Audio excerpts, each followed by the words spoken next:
নমস্কাৰ বন্ধু বান্ধৱীসকল স্বাগতম জনাইছো নিমাত ষ্টাডি পইণ্ট চেনেলটোলৈ আজি আমি আলোচনা কৰিম এইচএছ সেকেণ্ড ইয়াৰ এডুকেশ্যন পাঠ্যপুথিৰ প্ৰথম অধ্যায়ৰ সকলোবোৰ প্ৰশ্ন উত্তৰ যদি তোমালোকে এই চেনেলটোত নতুন সো প্লিজ চেনেলটো সাবস্ক্ৰাইব কৰি দিবা বলা বেছি দেৰি নকৰি আজিৰ ভিডিঅটো আমি আৰম্ভ কৰোঁ সো আজিৰ প্ৰথম প্ৰশ্নটো হৈছে মাধ্যমিক শিক্ষা আয়োগৰ অধ্যক্ষ কোন আছিল উত্তৰ মাধ্যমিক শিক্ষা আয়োগৰ অধ্যক্ষ ডক্টৰ লক্ষ্মণ শ্যামী মোডালিয়াৰ আছিল 2 নম্বৰ প্ৰশ্ন স্বাধীন ভাৰতৰ প্ৰথমখন শিক্ষা আয়োগ কোন চনত গঠন কৰা হৈছিল উত্তৰ স্বাধীন ভাৰতৰ প্ৰথমখন শিক্ষা আয়োগ 1964 চনৰ পৰা 1966 চনত গঠন কৰা হৈছিল 3 নম্বৰ প্ৰশ্ন মাধ্যমিক শিক্ষা আয়োগৰ প্ৰতিবেদনত সৰ্বমুঠ কেইটা অধ্যায় আছিল উত্তৰ মাধ্যমিক শিক্ষা আয়োগৰ প্ৰতিবেদনখনত সৰ্বমুঠ 15টা অধ্যায় আছিল 4 নম্বৰ প্ৰশ্ন প্ৰচলিত মাধ্যমিক শিক্ষা আখোৱাবোৰ কি আছিল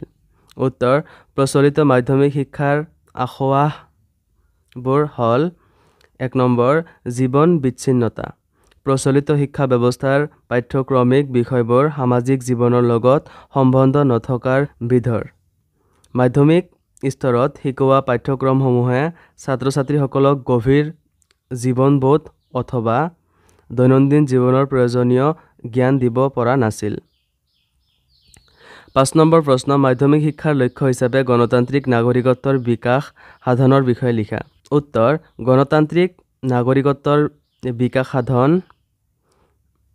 গণতান্ত্ৰিক দেশৰ নাগৰিকত্ব হল এক বৃহৎ প্ৰত্যাহ্বানমূলক দায়িত্ব যাৰ বাবে প্ৰতিজন নাগৰিকক সাৱধানতাৰে প্ৰশিক্ষণ দিব লাগিব ইয়াৰ বাবে শিক্ষাই চিন্তাৰ মুক্ততা আৰু ধ্যান ধাৰণাৰ গ্ৰহণ কৰাৰ ক্ষমতা বিকশাই তুলিব লাগিব ছাত্ৰ-ছাত্ৰীসকলৰ মাজত এক বিজ্ঞান ভিত্তিক আৰু বস্তুনিষ্ঠ মনোভাৱৰ গঢ় তুলিব লাগিব যাতে তেওঁলোকে পুৰণি ৰীতি-নীতি বিশ্বাস আদিৰ মাজত আবদ্ধ হৈ নাথাকে চিন্তাৰ স্পষ্টতা কথন আৰু লিখনৰ মুক্ততা অবিহনে গণতন্ত্ৰ কেতিয়াও সফল হ'ব নোৱাৰে গতিকে মাধ্যমিক শিক্ষাই ছাত্ৰ-ছাত্ৰীসকলৰ মাজত মুক্ত আলোচনা আৰু ধ্যান ধাৰণাৰ বিনিময় কৰিব পৰা তথা কথন আৰু লিখনৰ যোগেদি সুস্থ জনমত গঢ় তুলিব পৰা এক অৱস্থাৰ সৃষ্টি কৰিব লাগে প্ৰতিজন লোকৰ মৰ্যাদা আৰু মূল্যৰ ওপৰত ভিত্তি কৰি গণতন্ত্ৰ বৰ্তি থাকে সেয়েহে প্ৰতিজন লোকৰ ব্যক্তিত্বৰ পূৰ্ণ বিকাশ গণতান্ত্ৰিক দেশৰ শিক্ষাৰ লক্ষ্য হোৱা উচিত গতিকে শিক্ষাই ব্যক্তিৰ প্ৰতিটো প্ৰয়োজন যেনে মনোবৈজ্ঞানিক সামাজিক আৱেগিক আৰু বাস্তৱিক পূৰণৰ ব্যৱস্থা কৰিব লাগে এজন ব্যক্তিয়ে অকলে কেতিয়াও জীয়াই থাকিব অথবা বিকাশ লাভ কৰিব নোৱাৰে তেওঁৰ নিজৰ আৰু সমাজৰ মংগলৰ বাবে মানুহে আইনৰ সৈতে বসবাসৰ শিক্ষা লাভ কৰিব লাগে সামাজিক জীৱনৰ বাবে প্ৰয়োজনীয় গুণসমূহ যেনে অনুশাসন সহযোগিতা সামাজিক সংবেদনশীলতা আৰু সহনশীলতাৰ বিকাশৰ ক্ষেত্ৰত শিক্ষাই মুখ্য ভূমিকা ল'ব লাগিব 6 নম্বৰ মাধ্যমিক শিক্ষা আয়োগে আগবঢ়োৱা মাধ্যমিক শিক্ষাৰ লক্ষ্যবোৰ উল্লেখ কৰা উত্তৰ মাধ্যমিক শিক্ষা আয়োগে আগবঢ়োৱা মাধ্যমিক শিক্ষাৰ লক্ষ্যবোৰ হল 1 নম্বৰ গণতান্ত্ৰিক নাগৰিকত্বৰ ধাৰণা মোডালিয়াৰ আয়োগে উল্লেখ কৰিছে যে মাধ্যমিক শিক্ষা যিহেতু সৰহভাগ নাগৰিকৰে সেই শিক্ষা হ'ব সেয়েহে ছাত্ৰ-ছাত্ৰীসকলে গণতান্ত্ৰিক ভাৰতবৰ্ষৰ প্ৰয়োজনীয়তা পূৰণ কৰিব পৰাকৈ শিক্ষা লাভ কৰিব গণতন্ত্ৰৰ বাবে প্ৰত্যেকজন নাগৰিকৰ থাকিব লাগিব ক সুস্থ চিন্তাধাৰা খ সুস্থ সামাজিক সমাযোজনা গ সামাজিক ন্যায় ঘ বাকপটুতা আৰু লিখনিৰ স্পষ্টতা ঙ সহনশীলতা প্ৰথমছ প্ৰকৃত দেশপ্ৰেম 2 নম্বৰ বৃত্তিমূলক দক্ষতাৰ বাবে শিক্ষা আমাৰ ছাত্ৰ-ছাত্ৰীসকলৰ কায়িক শ্ৰমৰ প্ৰতি শ্ৰদ্ধাৰ ভাৱ জগাই তোলা কৰ্মত তৎপৰতা বৃদ্ধি কৰা শিল্প উদ্যোগৰ বাবে প্ৰয়োজনীয় কৌশল আয়ত্তকৰণৰ ব্যৱস্থা সুচল কৰি ছাত্ৰ-ছাত্ৰীসকলৰ বৃত্তিমূলক পাৰদৰ্শিতা বৃদ্ধি কৰিব লাগিব এই দিশবোৰৰ প্ৰতি মাধ্যমিক শিক্ষাই গুৰুত্ব দিব লাগিব কোনো এটা বৃত্তি বাধ্যতামূলকভাৱে শিকালে তাৰ পৰা ছাত্ৰ-ছাত্ৰীসকলৰ ব্যক্তিত্বৰ কেউটা দিশৰ বিকাশ হ'ব জীৱিকা উপাৰ্জনৰ বাট বিচাৰি পাব কাৰিকৰী বা ব্যৱহাৰিক শিক্ষা লাভৰ সুবিধা পাব দেশৰ সম্পদ বৃদ্ধি পাব 3 নম্বৰ ব্যক্তিত্বৰ বিকাশ মাধ্যমিক শিক্ষাৰ আন এটা উদ্দেশ্য হৈছে ব্যক্তিত্বৰ বিকাশ সাধন কৰা ব্যক্তিত্বৰ পূৰ্ণ বিকাশ কৰিবলৈ হ'লে ব্যক্তিত্ব শাৰীৰিক মানসিক আনুভূতিক সামাজিক আৰু ব্যৱহাৰিক জ্ঞানৰ চাহিদা পূৰণ কৰিব লাগিব 4 নম্বৰ নেতৃত্ব শিক্ষা গণতন্ত্ৰৰ সুস্থ বিকাশৰ বাবে নেতৃত্বৰ শিক্ষা অতি প্ৰয়োজনীয় সাহিত্য কলা বাণিজ্য কাৰিকৰী উদ্যোগ সকলোতে উচ্চ নেতৃত্বৰ যোগান ধৰাটো বিশ্ববিদ্যালয়ৰ কাম কিন্তু সকলোৱে বিশ্ববিদ্যালয়লৈ যাব নোৱাৰে এনে স্থলত মাধ্যমিক শিক্ষাই মাধ্যমিক পৰ্যায়ত সাহিত্য কলা ৰাজনীতি উদ্যোগ বাণিজ্য আদি ক্ষেত্ৰত নেতৃত্বৰ যোগান ধৰিব লাগিব 7 নম্বৰ মাধ্যমিক শিক্ষা আয়োগৰ আন এটা নাম কি উত্তৰ মাধ্যমিক শিক্ষাৰ আয়োগৰ আন এটা নাম হ'ল মুডালিয়াৰ আয়োগ 8 নম্বৰ প্ৰশ্ন 1964 চনৰ শিক্ষা আয়োগৰ অধ্যক্ষ কোন আছিল উত্তৰ 1964 চনৰ শিক্ষা আয়োগৰ অধ্যক্ষ ডক্টৰ ডি.এছ. কোঠাৰী আছিল 9 নম্বৰ প্ৰশ্ন কোন আয়োগ 10+2+3 শিক্ষাৰ গাঁথনিৰ পৰামৰ্শ আগবঢ়াইছিল উত্তৰ কোঠাৰী আয়োগে 10+2+3 শিক্ষাৰ গাঁথনিৰ পৰামৰ্শ আগবঢ়াইছিল 10 নম্বৰ প্ৰশ্ন 1964 চনৰ পৰা 1966 চনৰ শিক্ষা আয়োগৰ আন এটা নাম কি উত্তৰ 1964 চনৰ পৰা 1966 চনৰ শিক্ষা আয়োগৰ আন এটা নাম হ'ল জাতীয় শিক্ষাৰ লক্ষ্য 11 নম্বৰ প্ৰশ্ন কোঠাৰী আয়োগে আগবঢ়োৱা প্ৰাথমিক শিক্ষাৰ গাঁথনি উল্লেখ কৰা উত্তৰ 1 নম্বৰ প্ৰাক প্ৰাথমিক 1 বছৰৰ পৰা 3 বছৰলৈ 2 নম্বৰ প্ৰাথমিক প্ৰথম শ্ৰেণীৰ পৰা সপ্তম শ্ৰেণীলৈ অথবা প্ৰথমৰ পৰা অষ্টমলৈ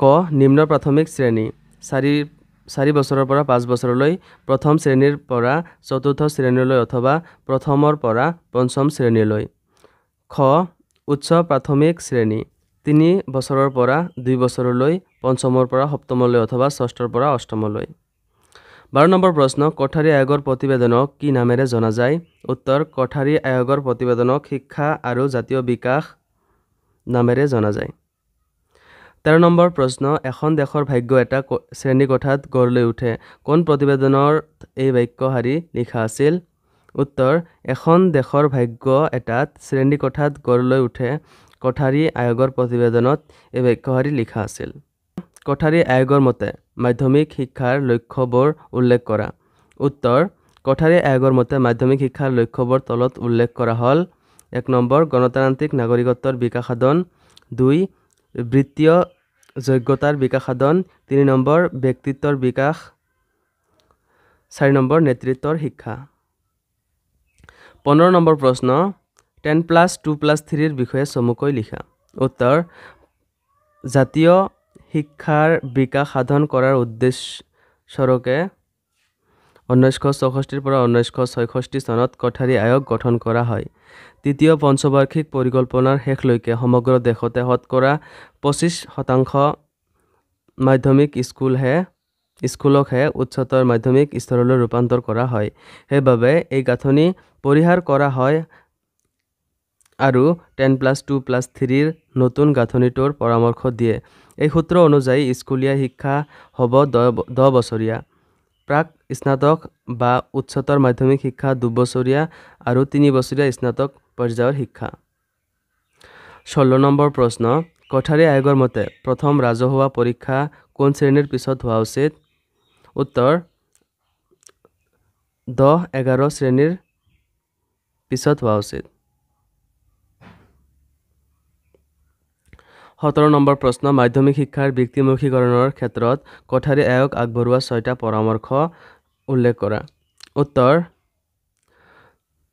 1 নম্বৰ 1986 চনৰ ভিতৰত 20% নিম্ন মাধ্যমিক স্তৰৰ আৰু 50% দশম শ্ৰেণীৰ ওপৰৰ শিক্ষাৰ্থীক বৃত্তিমূলক শিক্ষাৰ অংশকালীন বা পূৰ্ণকালীন পাঠ্যক্ৰমত অন্তৰ্ভুক্ত কৰিব লাগে 2 নম্বৰ বিদ্যালয়সমূহত শিক্ষান্ত পৰীক্ষাৰ সময়লৈ ব্যৱসায়িক শিক্ষাৰ পাঠ্যক্ৰম চলাব লাগে যাতে পৰৱৰ্তী পৰ্যায়ত মেধা ছাত্ৰ-ছাত্ৰীসকলে উচ্চ পৰ্যায়ৰ ব্যৱসায়িক শিক্ষা লাভ কৰিব পাৰে 3 নম্বৰ ভাৰতীয় ঔদ্যোগিক প্ৰশিক্ষণ প্ৰতিষ্ঠানবোৰত সা সুবিধা বৃদ্ধি কৰিব লাগিব আৰু চতুৰ্থ পৰিকল্পনাৰ সময়ত 14 বছৰৰ শিক্ষাৰ্থীক এই প্ৰতিষ্ঠানত প্ৰৱেশ কৰি দিব লাগে।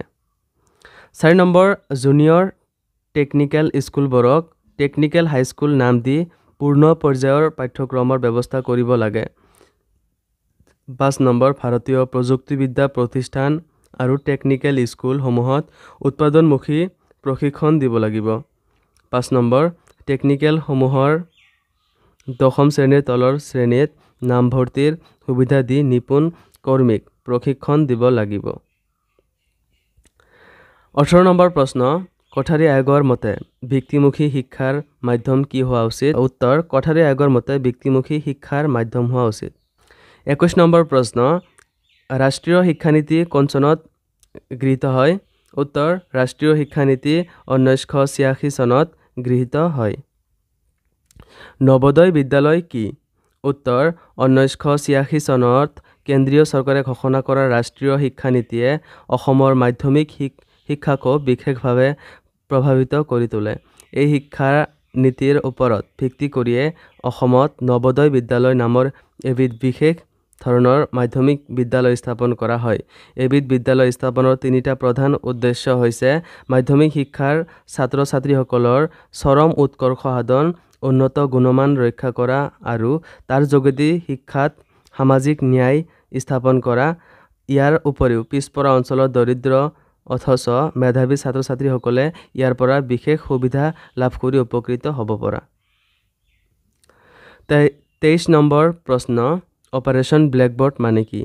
ৰাষ্ট্ৰীয় শিক্ষানীতিক বাস্তৱ ৰূপ দিয়াৰ বাবে এখন টাস্ক ফ'ৰ্চ গঠন কৰা হয়। এই টাস্ক ফ'ৰ্চে কৃষ্ণফলী আঁচনি এখন গ্ৰহণ কৰে। সমগ্ৰ দেশেৰে বিদ্যালয়বোৰ এই আঁচনিৰ মাধ্যমেৰে উন্নত কৰাৰ ব্যৱস্থা গ্ৰহণ কৰা হয় আৰু শিক্ষকৰ সংখ্যা বৃদ্ধি কৰি প্ৰত্যেকটো শ্ৰেণীৰ বাবে একোজন শিক্ষকৰ ব্যৱস্থা কৰা হয়।